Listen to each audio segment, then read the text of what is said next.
I was at Starbucks and the girl spelt my name wrong. Who spells Zach with a K instead of an H? That doesn't even make any sense. I knew I needed revenge. I waited outside until she finally got off work. When she did, I intentionally bumped into her. This gave me just enough time to swipe her name tag, and then I misspelt her name.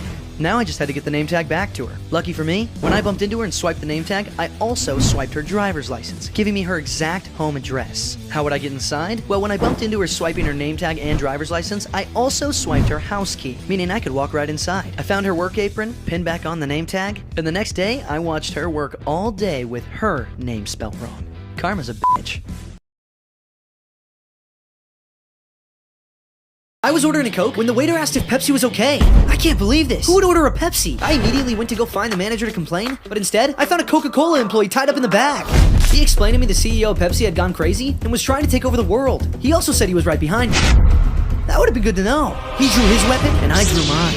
As we battled to the death, I tried to remember what I was even fighting for. But before I could, he knocked my weapon out of my hand. Normally, this would be the end of the line, if it wasn't for my plan B. I shook the can, and I sprayed it in his face. And once he got a taste, he dropped his weapon too. Turns out, he had never tried Coke, but now that he has, he's never going back. Moral of the story? No, Pepsi is not okay.